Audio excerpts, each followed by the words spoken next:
Hi, this is Anthony Sonati, the founder of the National Association of Senior Advocates. Thanks for joining us for part one of a series of videos we're doing on a bunch of different professions and industries to help educate you and help give you the right ammunition and answers to questions so you don't get ripped off or taken advantage of. Today is on real estate. The call is in a Zoom format. The quality, I'd say, is so-so, but there's a lot of great information in there, so I hope you really enjoy it. We've interviewed agents from throughout the country and asked a lot of questions to, again, help protect you and make sure you're making the right decision. Because of the length of the video, I've put time marks below it.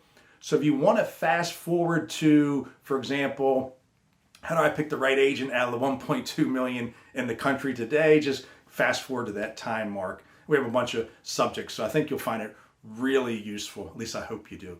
And if you do find it useful, please click the like button. That'll really help us get the word out. And also subscribe, because that'll make sure you get the next video that comes out. So again, thanks again, and I hope to see you next time. Hi, everybody. This is Anthony Sonati with the National Association of Senior Advocates. Thanks so much for joining us once again. This week, we're going to feature the real estate industry. As you know, we want to clarify a lot of misconceptions and a lot of gray areas in real estate. So what we've done is we've invited real estate agents from throughout the country to answer some common questions that all of us have, and I know I personally have. So we're going to go ahead and introduce everybody real quick. We'll start with Patricia Sutherland. She comes from Boston, Mass. Patty, if you can give us a quick bio and how long you've been doing everything and all that great stuff. Certainly. Thank you, Anthony. I am Patty Sutherland with the Sutherland Realty Group of Keller Williams Realty, Boston Northwest, out of Concord, Massachusetts. And after about 25 years in commercial real estate up and down the East Coast, about in 2012, chose to transition to residential real estate, focusing on really two groups, first-time home buyers and seniors. I find that both of those groups just need a little bit more attention and some specialized resources. And having spent almost all my career in real estate, I found that I was able to provide those resources to them. And I really enjoy being of service.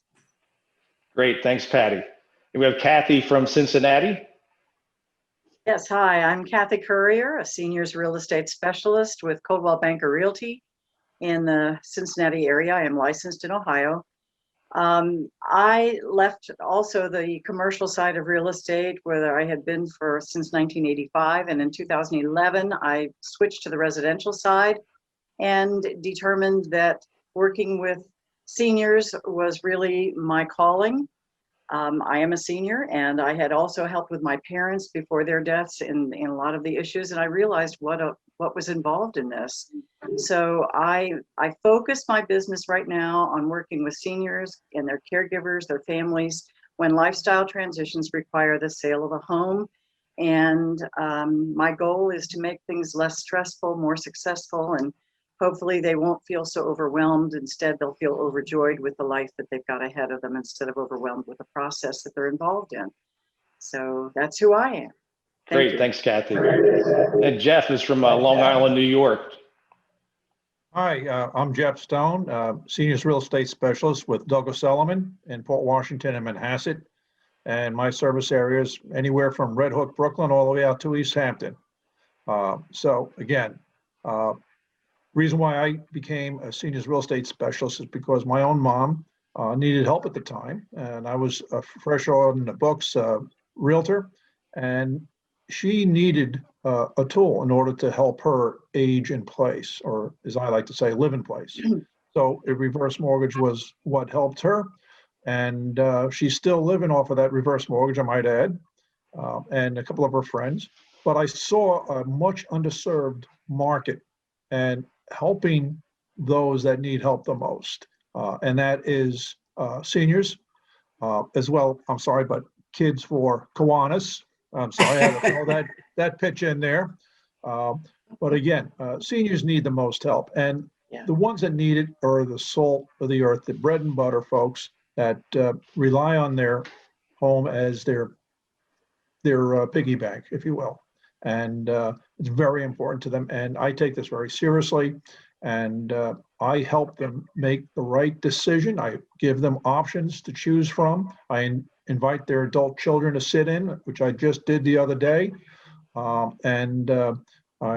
say what I do and I mean what I say. And I'm there for the long haul, and I'm not in it for the money. I'm really in it to help. Yeah. Neither am Great. I. Thanks. Thank you, Jeff. Susan from Austin, Texas. Hi, everybody. I'm a seniors real estate specialist also, and I'm with the Best of Austin Living team at Keller Williams Realty. The team is my daughter and I, and I do specialize in seniors, primarily active seniors, or possibly their family members that need to sell a family member's home. Before I went into real estate, I had a long career in marketing and communications, primarily in higher education. So I brought that marketing expertise into, real estate. Great. Thank you, Susan. And Lisa also in Long Island. Hi, I'm Lisa Albanowski. I'm with Coldwell Banker Realty on Long Island. I've been involved in real estate for about 20 years. Like a lot of the stories I've heard, it was for me self-serving to go into the seniors market. My parents were aging. They had downsized several years back, moved to Florida, and things were changing and a lot of transitions in life, and their friends as well. And I felt like it was my calling. I serve seniors throughout Long Island, Queens and Long Island, and I do have a full-time assistant, and I have a couple of associates who work for me, with me, and I can serve the families as well. I've been doing a lot of Zoom calls with them throughout the country to help them in their transition. And I like to say, a senior should thrive in place. And the big house with the colonial steps all the way up to the bedrooms might not be right. So a lot of them are downsizing. And, I also work in the first-time home buyer market, because who buys those homes? The first-time home buyer. Right. Yep, it's a pleasure. Thank you. Yeah. Great. Thanks, Lisa. Christina, you're not in the real estate market, are you? I'm the middleman for the real estate market. So what I've been doing is noticing different things in this hot market right now. A lot of foreclosures are about to happen. And so I'm noticing that some people are coming into a bind and they need some help. And so it's nice to be able to talk to someone who is like a neutral person that can kind of help, kind of guide them into, hey, look, there are some options. And these are options that I've heard from different real estate agents and da-da-da. And so this is why if you're a senior, you need to talk to Miss Susan, da-da-da-da-da. And so that's kind of what I do. Okay, well, good. Great, thank you. And then Elaine. Yeah, hi. I'm in Westwood, Massachusetts, just outside of Boston, and I help seniors during all phases. So they could be younger seniors, older seniors, and families with estates. And my main job is to just have them relax, calm down, and walk them through everything, because it's really overwhelming for some of the groups. And I'm with Coldwell Banker here in Westwood, and I also work with regular residential sellers and buyers. And our market right now is really active, really hot market. So we've been busy. I've been Zooming all day. Yeah. Well, thanks for joining us. Everybody does a lot of Zoom. So Oh, yeah. Yeah. So thanks everybody for joining us. We're gonna get right to the questions. I will tell you, one of the reasons why we founded the National Association of Senior Advocates was some experience I had with a real estate agent and pocket listings, which are now, I think, pretty much no longer okay, but we'll get to that point in a second. I know there's some areas of opportunity where you can do a pocket listing, but we'll jump to that in a second. Okay, so we're gonna go with the first question, and we will go with Patty first, but anybody else after Patty can jump in. Okay, so our first question is, with 1.3 million licensed real estate agents, how does one know who to choose and who not to choose? Well, that is a really good question, because what I have learned over the years is that typically people will select the first real estate agent that they meet. And what I try to drive home with folks is that real estate agents are professionals that should be selected just like you might select a physician or an attorney or another specialist. And so I think a lot of it has to do with really kind of taking a look, whether it's online, to kind of get a sense for, there are various sites that where you can identify, for example, where, the level of experience of an agent. Also speaking with other family members and friends, or family members of other seniors, for example. I actually do a certain amount of advertising with our senior centers, because that's where many people will go. They're interviewing, family members are interviewing to identify, for example, where their parents go next. And in that process, for resources. So I think that it's really, for family members of seniors, is to connect in with the other, other affiliated and associated service providers, to see, who they've used and who's affiliated with them. I think that this group here also provides the opportunity to connect in on a national basis to see, because many times seniors are living where family members grew up, but they may be across the country at this point. So, if there's 3 realtors or real estate agents, rather, not everybody's a realtor, I understand, but if there's 3 real estate agents, how does one know? I mean, you answered that, but is it based on experience? Is it based on credentialing? I'd like to add something to that. Yeah, go ahead, Kathy. I tell people not just based on experience, but for instance, last year, even the really high producing agents hardly had anything to sell. So if they go about asking the crazy questions like, and how many houses did you sell last year? And this kind of stuff, I said, no. Because even the high producers weren't able to do as much as they typically would last year. Better that you would ask questions like, what is the average price of the home you sell? What is your average closing rate? Your ratio between the list price and the closing price, which can help you determine if someone's a good negotiator, if they're a good valuator as far as pricing your home. And I also really tell people, first and foremost for me is, how comfortable are you working with this person? They could have all the credentials in the world and be one of the top greatest producers, but if you're not comfortable working with their personality, you've got to be a team. And you aren't going to be a good team, and you're not going to be happy, they're not going to be happy, and it's going to be a miserable experience no matter how credentialed or how qualified they are. So I really advise people to meet with the person if at all possible, and just see if your personalities mesh. You have to, and if your communication styles mesh.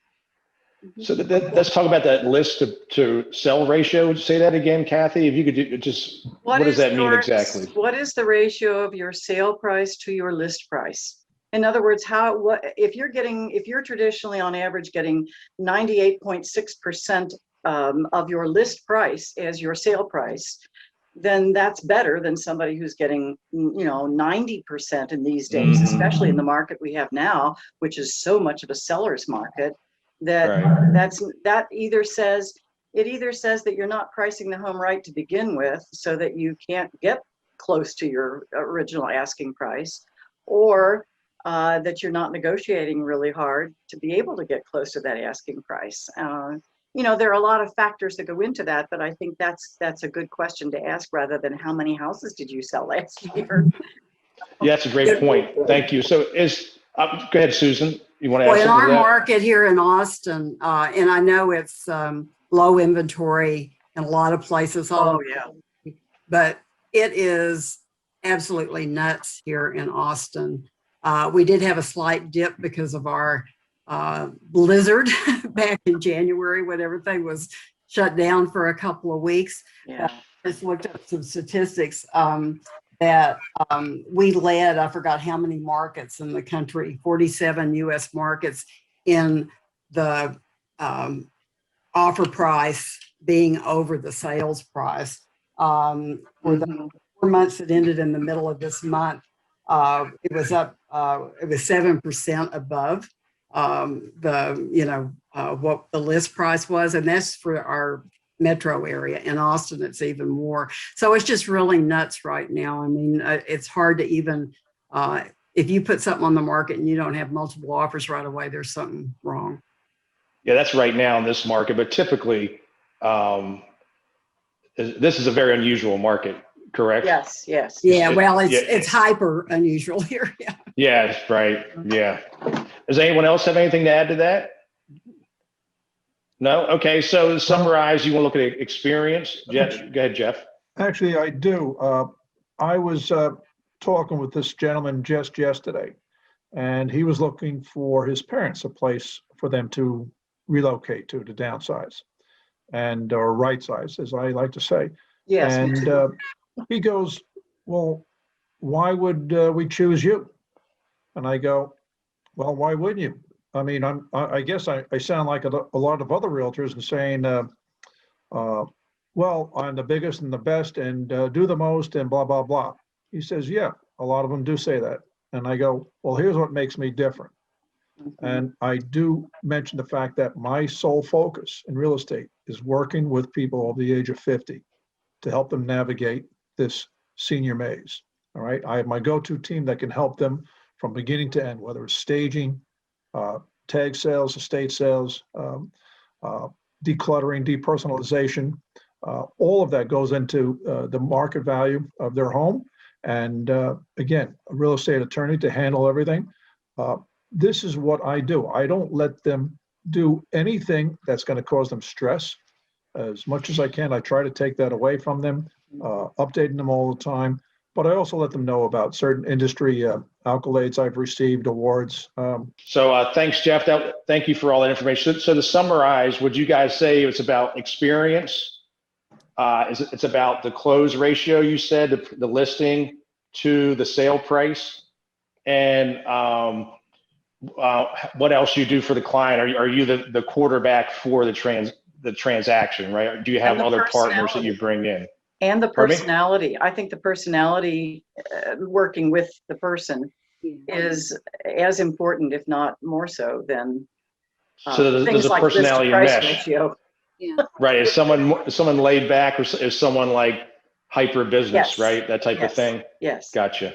And I think resources are really important, though. Very. They are. Very. So talk about resources real quick, Lisa, for us. Resources such as people to help you through the components of the transaction, Mhm. whether it be a stager, whether it be a clean out person, move manager, attorney, professional, in this focus of real estate and seniors. Right. Okay. Thank you. That was great, guys. Okay. We're going to go on to the next question.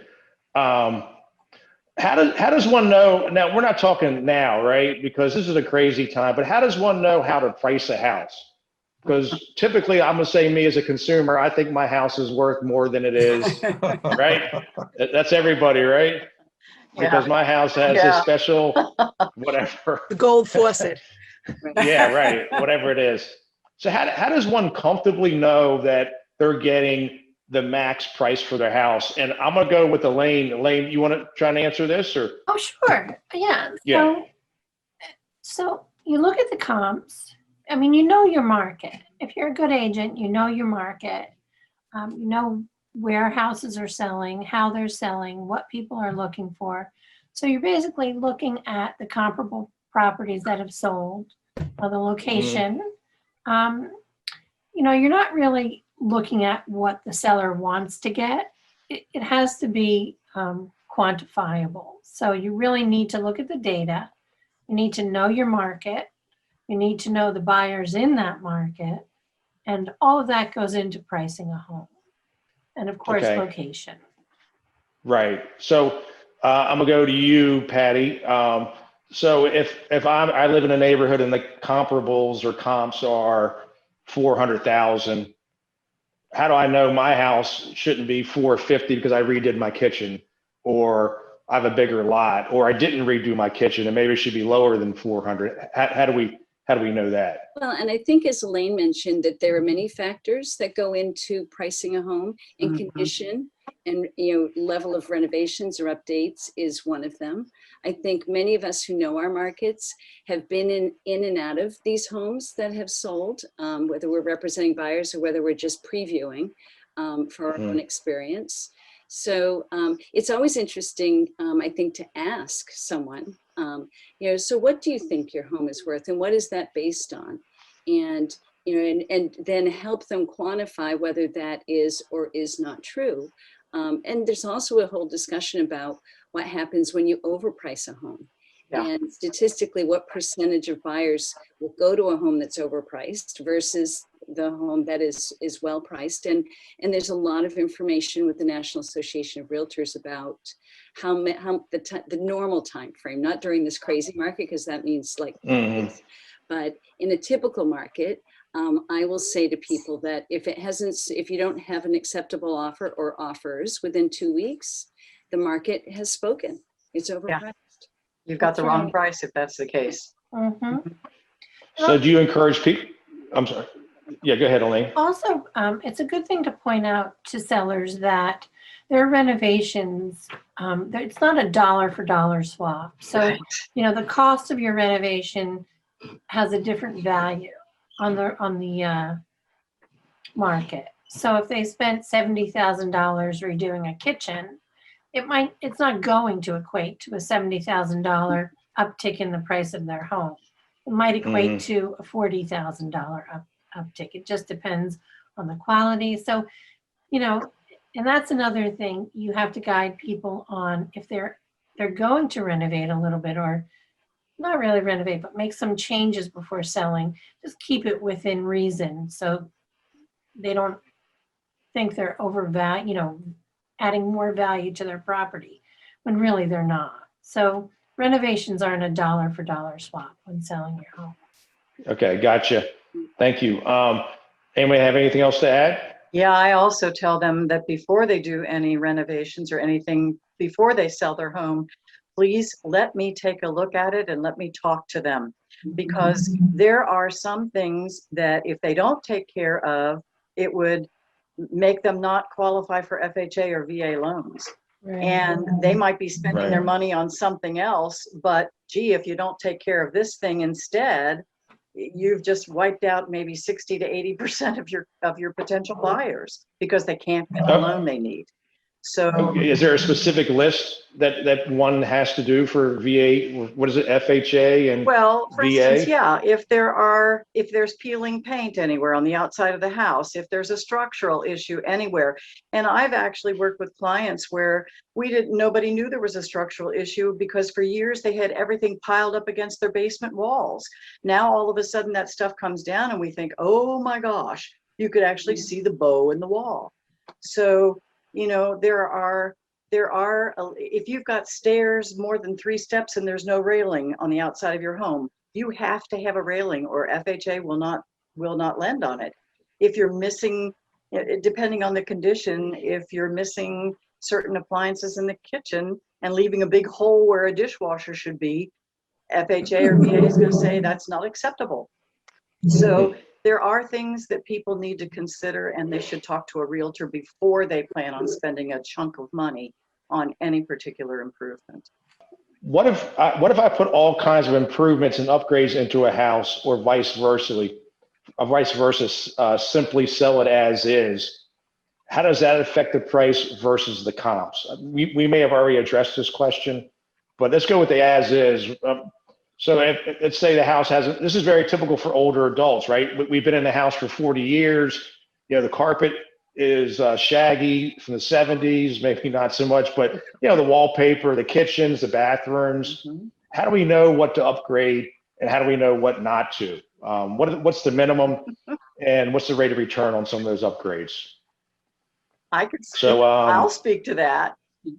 I always ask people, what is your goal? Is your goal to get the absolute top dollar you could get for this house? In which case you might need to put some money into getting to that point. Or is your goal to sell it for the best amount of money you can get in its current condition without you having to put a whole lot into it? And Right. that's usually the goal they have. So, and I tell them, we can sell a house in nearly any condition. It doesn't matter if that wallpaper's up on that wall, but know that you can't then compare yourself to a home that's been completely updated because you haven't. So they just have to be realistic with their expectations. Yeah. And Okay, so thanks, Kathy. Lisa, I'm gonna have you jump in here real quick. You know, So oftentimes, yeah, so I'm sorry. oh, go ahead. Good, you So got it. oftentimes there are, and I have one right now, it's a family of 4 siblings. The father passed away unexpectedly, and they're all adults, you know, pushing 50. And, you know, they all are realtors because they own houses. So, you know, that's the mentality a lot of, especially when there are many siblings, right. They're competing against each other for their knowledge. So it's an interesting situation. There's no COs in place for some things, which happens often. What's a CO? I'm sorry, Lisa. What's a certificate of occupancy or certificate of compliance? Meaning, okay, thank you. They have a room that was built over a patio in this instance that was not permitted by the towns or villages, that they went and they hired a contractor and they just did it haphazardly.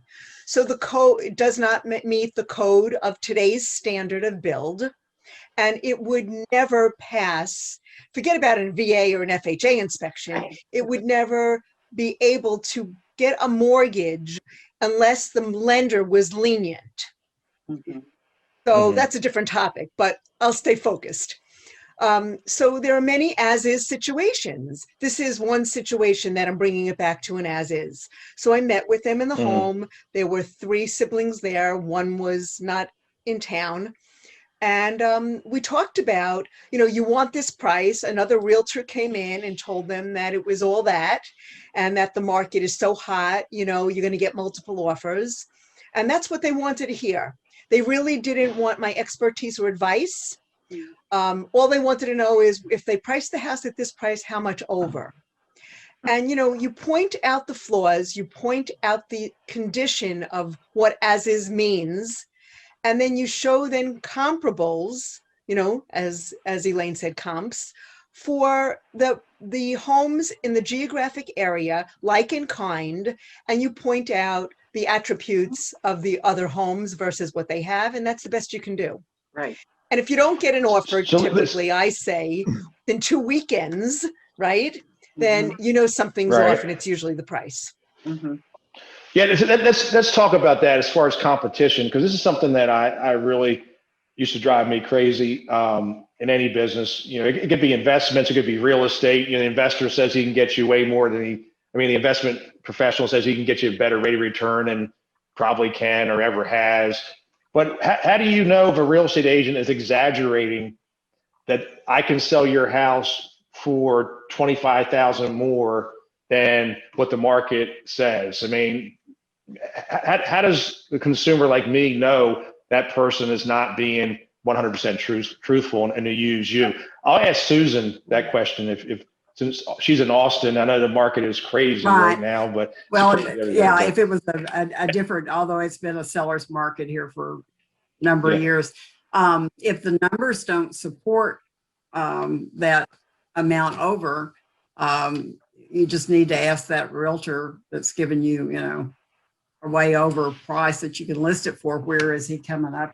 How does he justify that number?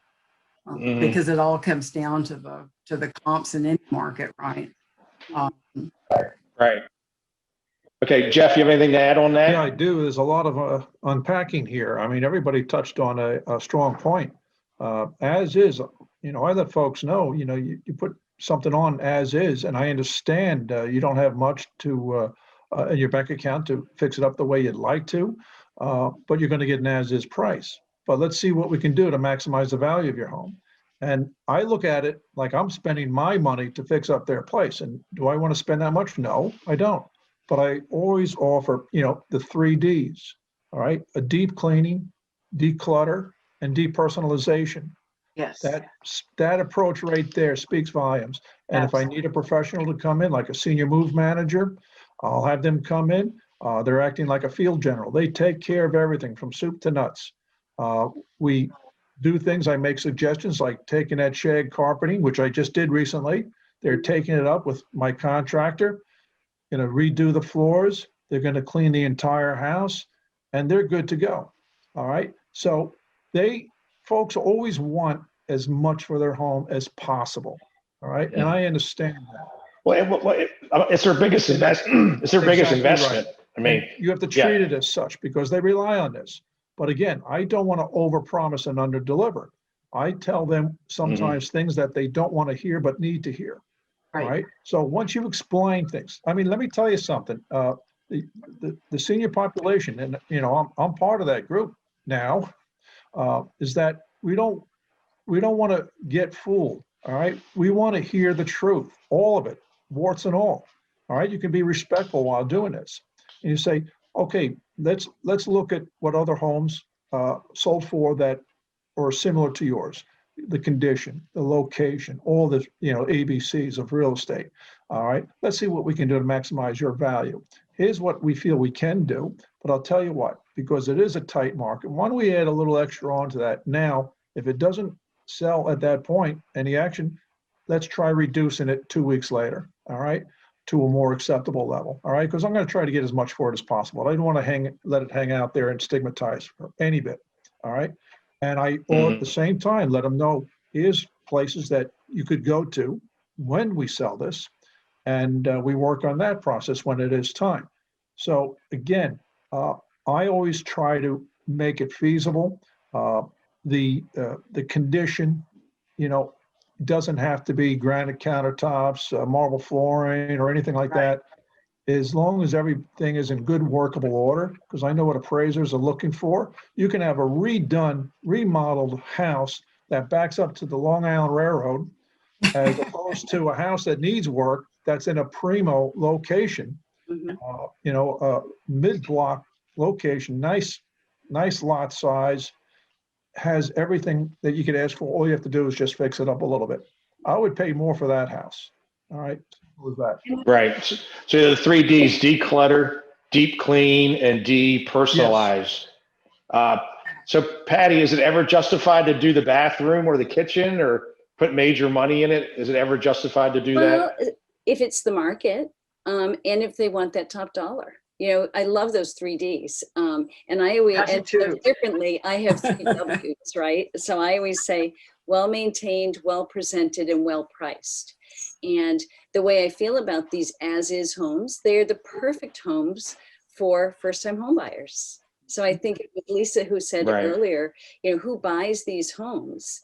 And it with a little bit of updating to do, it's those first-time home buyers that can't necessarily afford the other high prices in the community. So it's just a perfect circle. And sometimes it's not a really heavy duty updating.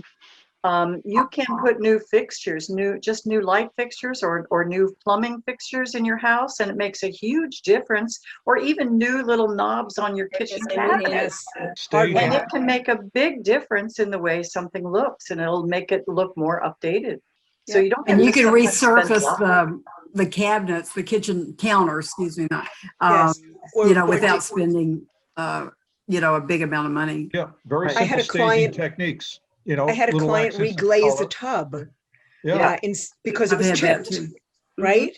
Yeah. And all of these little things will make the appearance that the bathroom's more inviting, right? We're not doing anything wrong. We're just enhancing the value to the eye of the buyer. Mm-hmm. Right, gotcha. Okay, thank you guys. So Elaine, if I put 50,000 in the kitchen, am I going to get 70,000 back? Probably not. What am I going to get back? It depends on where you are. It depends on the nature of your renovation. If it's a high-end renovation, middle of the road, or just a basic renovation, it depends on the design. It depends on what's popular at that time. Although in this market where there's so few homes to sell, anybody putting a home on the market in just about any condition will get an offer if it's priced right. Or they'll get an offer. Like in my market, there are multiple offers for just about every home. So, yeah, renovations typically aren't dollar for dollar. But if you do, So it sounds to me as a consumer, not knowing much about real estate, is clean the house up, make it presentable, take down your pictures of your family, right?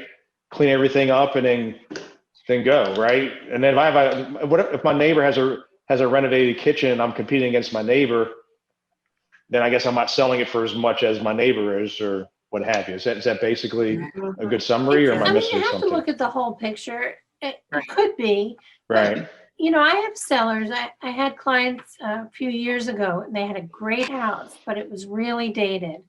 And I knew the wood floors under the carpet would be beautiful. They carpeted the entire house. And I said, you know, if you pick these carpets up, and it would have been so easy. The house was immaculate. But if you pick the carpets up, you're going to get more money because I know those floors are beautiful. They were so nervous about everything. Said, no, we're not touching anything. We're not doing anything. And, you know, they probably got less money for their house because they didn't do just like the simplest things, like picking up these carpets and letting the floors shine. And sure enough, the new buyers picked them up and they were gorgeous. I mean, they could have gotten, I think, a little more money if they just did the simple, 10,000. Yeah. You know, nothing grand. You don't have to do a whole lot of things, you know, a lot of renovations. Just simple things sometimes will make a difference. Is it important to use a local agent that knows your neighborhood or your town? I'll give you an example. I was talking with somebody years ago, and that individual said it's not important. That individual said that any real estate agent can sell a house anywhere because of the internet. Now that didn't sound right to me. It might be right. I don't know, but so I'm guessing not. But we'll go with. So Okay, that's why so, I asked. you know, obviously Lisa, this is my what's your- opinion. We all have opinions, right? Yeah. So Right. I will sell a home on Long Island. I'll even go into Queens. So is it my market? Well, one could argue, no, I'm a Long Island girl, right? But I'm going to tell you that if I am working with someone and I look specifically at the type of a home it is, I can look for the comparables, I use my tools, and I have the skill set, the knowledge and expertise as a realtor to get pretty darn close as to what the real market should be. And, you know, if I need help, I will call on a colleague in that specific area if I find that I need to.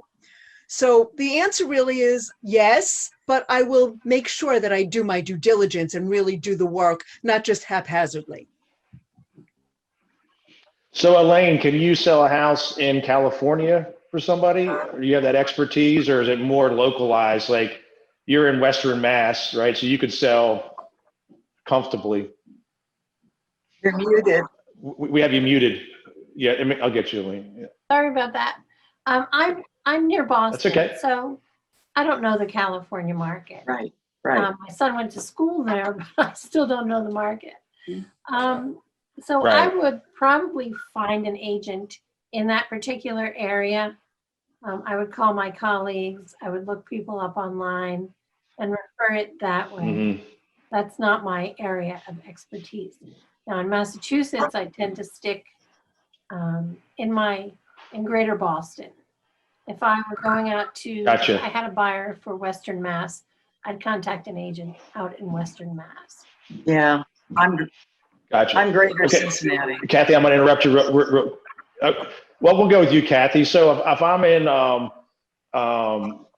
you're in Cincinnati. So if give me another town. I was going to say in Ohio. If you're I'm licensed in I'm Ohio, but I'm Greater Cincinnati. Right. Now, Greater Cincinnati also includes areas of Northern Kentucky and Indiana because we are at that point where the 3 states come together. I'm not licensed in those other states. So if I find someone who just wants to sell something across the river, which isn't far from where I am, I still would need to refer to someone in our office over in Northern Kentucky because I'm not licensed there. But as far as being able to research whether it's way out east on the Batavia end of Cincinnati, greater Cincinnati, or on the west side of Cincinnati or the northern suburbs, I have no problem picking up anything like that. Now, you move me into Dayton, and I'm not real familiar with anything in Dayton. And that's, that could be an hour's drive away from me or an hour and a half drive, depending on what part of Dayton you're going to. I would refer to an office up in Dayton at that point. So thank you. So it's important, Patty, I'm gonna go to you, and I'll go to you, Susan, as well. It's important that you can go to the house and look at it. Right? It can't be strictly over the internet, right? You have to be able to visit, that type of thing. That is certainly my preference. Right. I sold houses to people who are in Florida, and I've sold them a house in Massachusetts, and they buy it like physically sight unseen. Yes. I'm currently representing a family from California that wants to move closer to family here. And we use WhatsApp instead of FaceTime, because that's the phone that they happen to have. And there are occasions when I have clients who I've initially met, so I've followed them for 2 or 3 transactions, and they want to move a little further west than I typically am. And I will tell them, I know you trust me. I know you like my process. I am happy to follow you there, but I don't know that market as well as I know these markets. And then it becomes their choice. If they want me to follow them to Southborough, which is a little further than I like to travel, I will go out there. But my preference, frankly, is to connect with other agents in that market and perhaps refer them. So I allow the client to make the choice, but I am upfront with them about what I know and what I don't know. Right. Great. And hopefully they trust you enough to trust the way you will vet for them and who you would refer them to take good care of them. Absolutely. So Susan, thank you, Susan. So what's the question a consumer should ask to know that their real estate agent specializes in the market that they're selling in? We'll just go with the listing people here. Well, I would, how much do you know this market? I have also, kind of like the other people have mentioned, I have represented sellers and buyers all over the Austin metro area. I think the seller should ask, what are you going to do to learn, about this right where I'm at location. And obviously we have our stats from our board of realtors, but I think it's getting on the phone and talking to other realtors that either do a lot of business in the area or have recently sold, and finding out exactly, what's going on in that market. So you're knowledgeable about it, not just from, what you could see online. And obviously you got to visit, if you're representing a seller, well, even a buyer too, you want to visit the home for them. Even they may be not possible for them to come, if they're out of state, but videotaping it and talking to them about it. So, what are you going to do to really learn about, my neighborhood and the comparables, not just looking online. Thank you. I'm gonna keep on going with this. It's just the stuff I personally experienced. What if someone says they specialize in a neighborhood, or I specialized in, give me a neighborhood in Long Island, Jeff, where there's one agent who has their sign that might be you, I don't know, but what if that agent is, let's say it's a condo and that agent has all the listings in that condo. Sure, they'll sell one condo and all of a sudden they're the condo specialist of Port Washington. How do I know they're not? Well, again, a lot of people nowadays, they Google you, all right? They ask around, they ask their neighbors, or ask anybody, all right? I've had people Google me right in front of me in a listing appointment, all right? They want to know about you, everything about you. So again, all this is great information for folks. I mean, I always tell people, and in my spiel earlier, yes, I have sold from Red Hook, Brooklyn, all the way out to the Hamptons. Yes, my preferred area is in my area of town of North Hempstead, Nassau County. But, I have a New York State driver's license, New York State real estate license. I go to where business takes me. I understand about that hyper local market by the end of the day than most of the realtors that are in that area to begin with. I take a drive over there. I study the area. I study the home in question that I'm going to be seeing. I take a look at amenities in the area, attractions, how close is the subway, how close is the Long Island Railroad tracks, museums, stores, restaurants, you name it. I'll know more about that town in no time. All right. What I do is that I price it as best I can based on the comparables, yes, based on the location. Again, that's real estate 101. The type of market we're in right now, sellers, buyers, what have you, are in between. Right now, it's a seller's market. What's most important is the marketing you do, the online marketing. You want to reach a certain buyer population who would best fit that buyer profile for your home. I'll go to, say, a certain demographic, perhaps, where the neighborhood is shifting. I will promote in certain magazines, ethnic magazines. I'll promote online in certain online portals, newspapers, what have you. Gotcha. With that. So again, Okay. marketing is very, very big. I want some inside information. What are some tricks that unethical, not so great real estate agents use to get that deal, to get that listing? Anybody can start. What's your pet peeve in your industry? So who wants to go with that one first? I call them Anybody? I call them yellow letters. My mother's in her mid-80s, and she knows well enough to give me every letter that she receives that says, I'll buy your house without a real estate agent. I'll take care of everything. Here's an offer on your home. Yeah. And my mother's astute enough to say, I thought my house was worth a lot more than this. And I'll say, yes, it is, Mom. So those types of letters that are soliciting predominantly seniors, people who've been in their homes for many years. You can identify which homes through public record that have paid off their mortgages. For example, people have lived in their home for 20 plus years, and they are targeted with letters, offering to buy their homes without the use of, why pay commissions? And really what happens is those people buy their homes and they might fix them up a little bit, and then they sell them at a profit. They flip them, Yeah. right? So yeah. That So the cash for homes deals are usually never good, right? Sometimes Is that a fair statement? Sometimes it does meet a family's objectives. So it's not all bad, but I would say that there's a proliferation of those letters. My mother gets at least 2 a week. And right. It's based on the neighborhood or based on age or based on age, everything. based on how long she's been in the house, based upon the fact that she's paid off her mortgage. Okay. I find that bothersome. Yeah. So, I mean, same thing with the calls and the scam calls. There's all kinds of databases out there, everybody, that your information is, you wouldn't believe what's out there as far as information go. As an organization, we background check everybody. We have a program that checks everything, education, where they live, the cars they owned. I mean, it's all out there, and it's all consolidated into one little website that we use. We do that for good, but there's a lot of people can look up for, not so good, can target someone who's older, who might be a widower, and go after them with these types of letters. So something really, really to be aware of.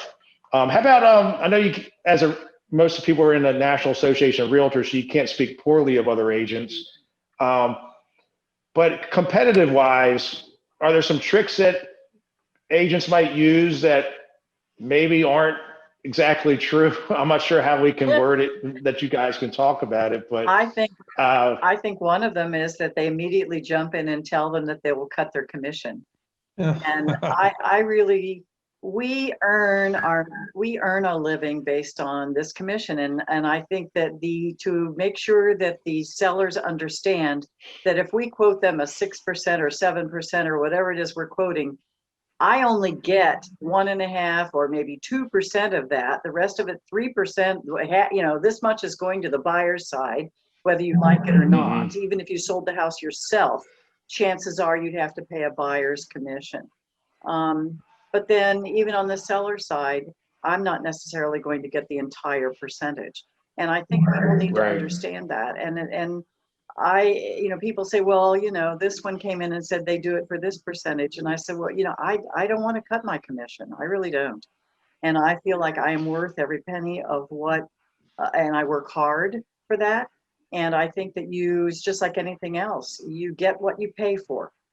And, if that's what you're really looking for, well, okay, I hope they've got all the services that I have, but this is what I can do for you. What have they said they can do for you other than lower their percentage? Right. I think in the seller's market, thank you. And in the seller's market too, that, I think that's happening a lot just so people can grab up the listings. Right. I know They get listings are desperate. gold right now. Yeah, but it's really important to check credentialing. Have they been vetted? Are they part of these different organizations? What's their history? Like you had mentioned before, are they getting what they say they're going to get for the house? All that great stuff. Referrals, extra services, right? Are they quarterbacking the real estate attorney? All that great stuff, right? And confirm via referrals. Am I missing anything on that? I think There's so. the whole And marketing. Yeah, Marketing is very And important. marketing. Let's talk about that. So what makes what's the minimum marketing someone should do, a real estate agent should do? What's expected now in the industry? I Really would good like to say photos that, on the internet. yes, exactly. The What's that? photos, Yeah. Professional How photos. about overhead videos? professional.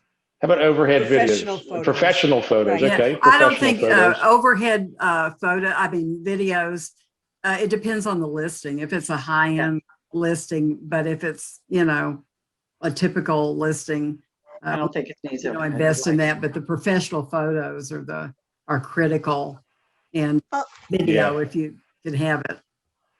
I'll tell you, since the Okay. pandemic, I've incorporated something into my practice, the 3D video. Yeah. And I'm not going to lose that anytime soon, even Mhm. God willing, when the pandemic is over. I feel like it will allow somebody to touch their screen and see the whole dimensions of a room and know if this house is something that they are interested in entering. And I think it is one of the tools that has really set myself apart from a lot of these other agents who don't want to spend the money. Mhm. And it shows. Does everybody here do that? Yeah, I think a lot of it has to do with the particular markets that we're in. So in my market, you have professional photography, you have drone photography. So you have they want to see what the yard looks like because the yard has become so important these days, and the 3D tour. If you don't have that above a certain price point, it's just considered that's what you do. And I think that's how we distinguish Right. ourselves. When someone says, I'm going to discount my commission rate, what are they discounting in terms of their marketing program? And What that's are they losing? Yeah. yeah. What are they getting? Right. So the National Associations of Senior Advocates and our member real estate agents have created best practices in real estate. And we've talked about those now over the last 50 minutes or so. We're going to talk about some things specifically that are on the website. And this is always updated, and these are consumer guides to make sure you're dealing with someone who's looking after your best interest. So number one on it's the gold standards is a pocket listing. A pocket listing, I'm not an agent. I'll explain it to you since I know about senior living. This is why we started part of the advocacy organization. As a pocket listing is where an agent will not put your house on the multiple listing service or won't advertise it publicly. And is that still allowed, Jeff? Is that still, I know something passed in September of last year. Is that still legal? I know there's something that you can still do if it's inside your brokerage. Anyways, I'll let the experts talk about it. So it's a pocket listing legal? Well, technically, I believe it is. Lisa, you could back me up on that. I've dealt with agents that would have a pocket listing before it went multiple listing and try to find buyers. When they couldn't find buyers, we'll put it on for a couple of days when they did find a buyer, and then all of a sudden, poof, they're in contract. Wouldn't you know that? Right. It's amazing. But again, Exclusive. all that does is help them. All right. I want to put money into my client's pocket. So I try to put out their listing, their home, to as many buyers as possible. That's what I'm hired to do. That's my fiduciary duty to them. All right. So something like that really, really does upset me. An office exclusive, okay, that's nice. It's good for the office. It's good for the agent. But again, my job is to the seller to get out there to as many buyers as possible, to get as many offers in on the property as possible. So you get it onto multiple listing as soon as you possibly can with all the marketing tools that you have and that you do use. All right, and that's pretty much it. You know, let everybody see it, and that's our job, is to sell these homes for as much money as possible. So. Thank you. Now I know the office exclusive is still allowable. Thanks for reminding me. So why isn't that good? I mean, now it limits. I mean, to me, it limits the exposure, Yes. right? It's Yes. economics 101, Yes. right? If you're selling something, you want as many people And to I see know about more it. Right? exclusives So- in a hot seller's market like this, because chances Yes. are you're going to sell faster. Yes. I have used exclusive under certain conditions. And what those conditions could be is a variety of reasons that's personal to the seller. So, you know, I could go through a laundry list of them, but it doesn't make any sense. It's about a situation that you might not be ready to list and have everyone come in. You might say, they might say, I only want showings on this day or this day. They might want, there's a whole host of reasons. All right. And I don't think that it's a pocket listing if it's done for the right reasons. I think a pocket listing is not listed, you know, at all. And then this agent is just trying to put the deal together behind the scenes. And then quickly, once it's on, you know, they have a deal, put it on. So to me, it's not a pocket listing. I understand where you're coming from. I think we all have our own views on it, depending on the company that we work for. As a national company, Coldwell Banker, I like the exclusives if it's warranted. So Patty, tell me when you think it's okay to offer an exclusive agency exclusive listing. Would you ever recommend it, or is that something a client should ask for? The times that I've done it, my client has requested it. And so it often is, and I've done it, you know, I've had many sales, you know, over 100 sales. So maybe it's a handful of times, but it's when there's, for example, serious illness in the family or in the household. And for example, if you haven't moved that person, whether they're a senior or not, if you haven't moved that person from the hospital bed that's in the dining room, then that's not going to show well. But when you know it's a household that, you know, or a home that's going to have broad appeal, I mean, we open it up, have opened it up to my, my market center, which has close to 200 agents in it. And so I've just said, okay, here's the circumstance. You know, we need to qualify. We had very specifically qualified buyers. And we, you know, sold it among a very small group of agents. So, but it was at the request, you know, my client called me. It was my client's child that called me and said, we have a special circumstance. How would we work around this? And we developed the plan ourselves. So, so I don't know that I called it a pocket listing, but it certainly was an exclusive listing and intended to market purposely among a small group of buyers. Okay, so unless somebody has a specific request to not have their house listed publicly, whether it be for privacy reasons or health reasons, whatever that specific request is it fair to say that's the only time to offer an agency exclusive listing or pocket listing? Is that a fair statement? I don't think you should be calling it a pocket listing. Yeah, I mean, those words just, right. Okay. We don't even use that I anymore. think it's a relationship you establish with your client right off the bat, you know, about marketing. How would you like it to proceed? This is the way it can be done. This is the way, if you wish it could be done this way, we'll honor that as best we can. Don't forget, a lot of these exclusive listings, and I'm not against it, it's, again, the relationship you establish. It will populate over to other internet sites, all right, such as Zillow, which is a monster. And guess what? The whole world's going to know about your house. All right. Forget about the agents. You're going to have a lot of others.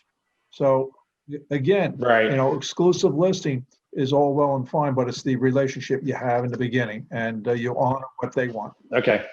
Tell me about team selling where there's a top agent. Are you guys okay with a top agent coming in and closing the deal? Tell me the advantages or the disadvantages of that, of team selling. I think working with a team, you know, can be advantageous because they, you know, probably have a lot of clients and a big network that they can promote it to besides, you know, the multiple listing service.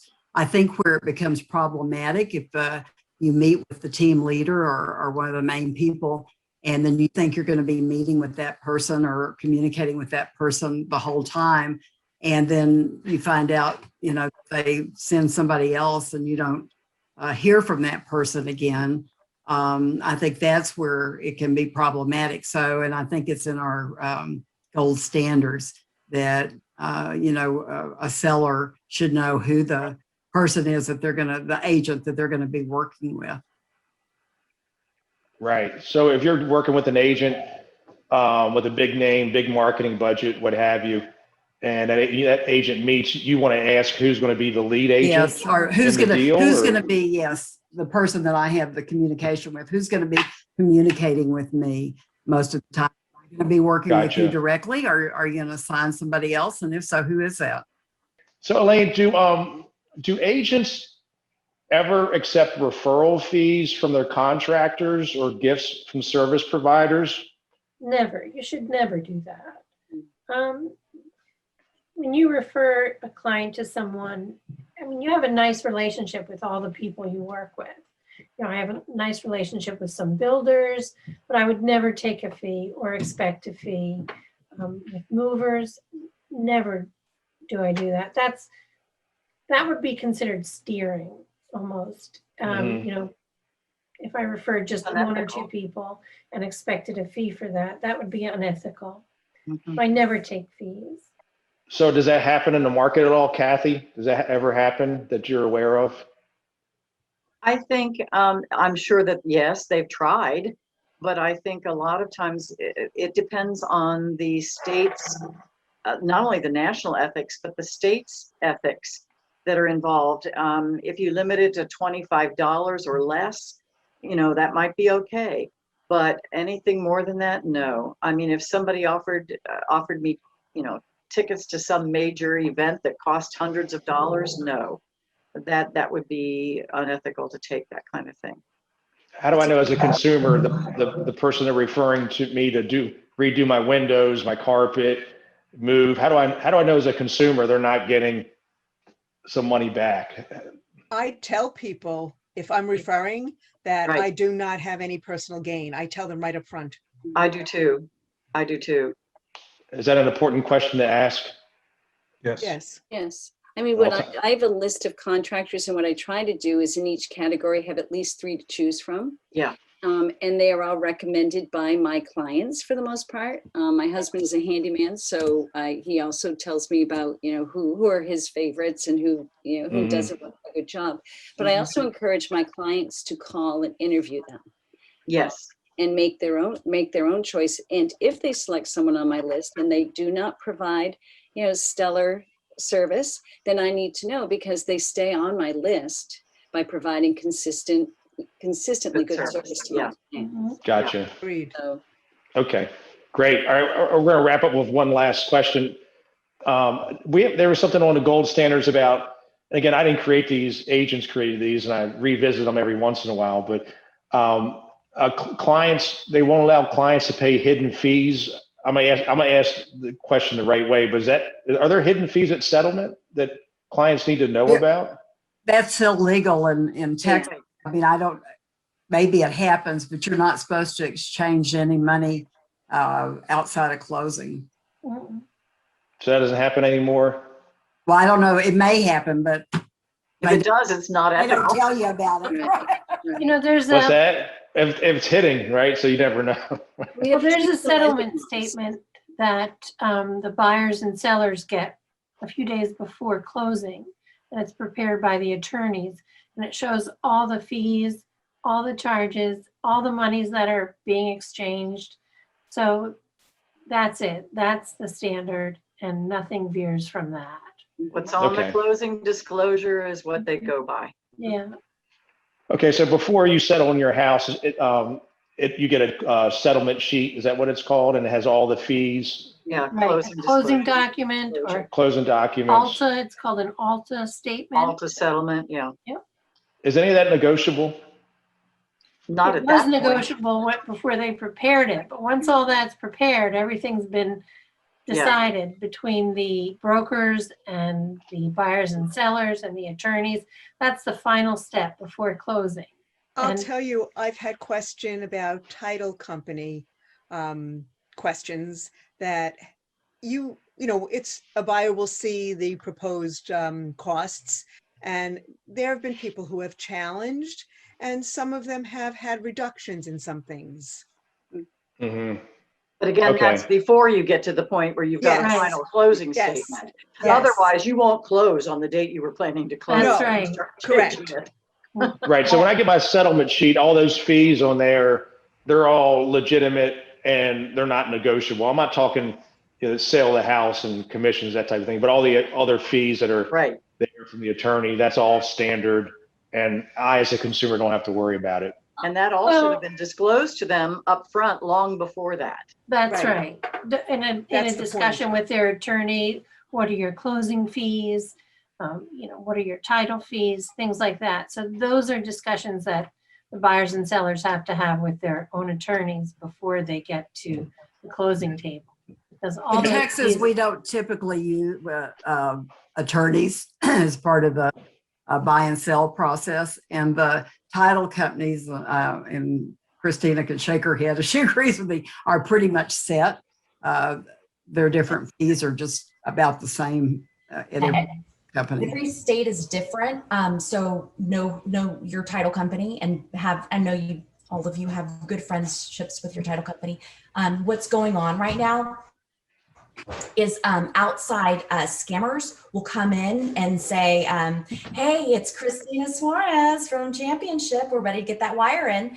And then it just causes way more mess. So always let them know that, the title company will ask for it directly, personally, and that way it's just a, handing over type of thing. But as far as fees go, in Texas, it's standard. And then the escrow fees are the ones that they're not negotiable. It depends on the company and what they actually charge.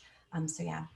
I want to thank everybody. This is all great information. This is the power of the National Association of Senior Advocates. We have experts in all these different fields. Today, you heard about real estate. You heard from real estate agents on the East Coast, in Texas, and elsewhere.